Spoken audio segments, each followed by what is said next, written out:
This channel does not promote any violent, harmful, or illegal activities. All content provided by this channel is meant for an educational purpose only. ভোটের মুখে গোষ্ঠী কোন্দলে ঝেড়বাদ ধূপগুড়ির তৃণমূল সংগঠন। তৃণমূল বিধায়কের নিশানা SC OBC সেলের নেতাদের। বিধায়ককে অপদার্থ বলে তোপ দলেরই নেতাদের। সভায় কোর কমিটির একাংশের অনুপস্থিতি ঘিরে জল্পনা।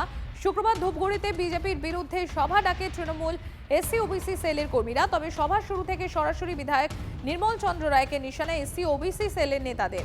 দলের সংগঠন দুর্বল হওয়া নিয়েও কোর কমিটিকে নিশানা। আপনারা হয়তো কেউ নাম ধরে চেনেন না, যাদের পাশের বাড়ির লোক চেনে না।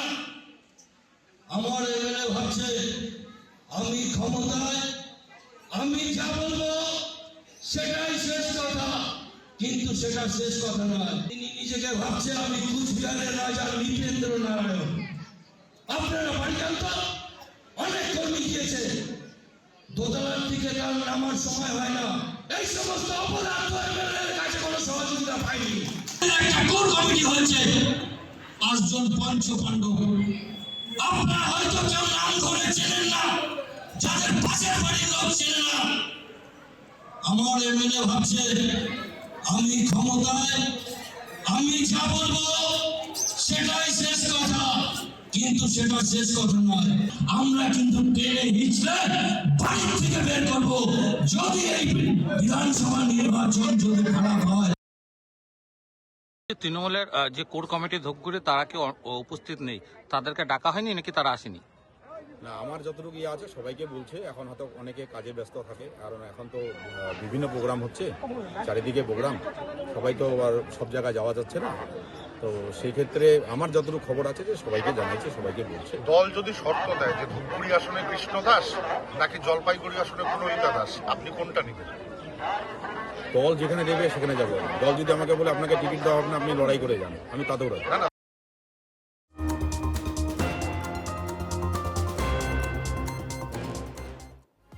শীতল হাওয়ায় জাঁকিয়ে শীত বাংলা জুড়ে। কলকাতার পারদ নামলো 11.5 ডিগ্রি সেলসিয়াসে। 6.6 ডিগ্রিতে রয়েছে শ্রীনিকেতন, 7.1 ডিগ্রি তাপমাত্রা বাঁকুড়ার। কমলেশ রয়েছেন আমাদের সঙ্গে। কমলেশ, আর কয়েকদিন পরেই মকর সংক্রান্তি, তার মানে সংক্রান্তি পর্যন্ত আপাতত জাঁকিয়ে শীত উপভোগ করবে বঙ্গ।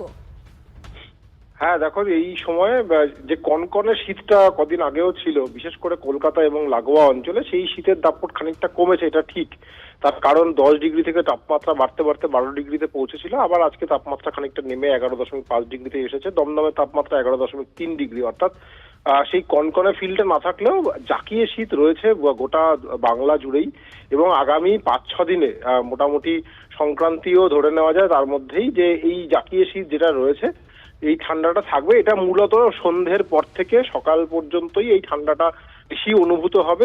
দিনের বেলায় যদি রোদ উঠে যায়, যেমন দক্ষিণবঙ্গে রোদ রয়েছে, অত ঠান্ডা এই মুহূর্তে আস্তে আস্তে অনুভূতিটা কমতে থাকবে। কিন্তু উত্তরবঙ্গে আবার প্রচন্ড কুয়াশা, সেখানে দিনের বেলা জুড়েও একটা স্যাঁতস্যাঁতে ঠান্ডা ভাব থাকবে।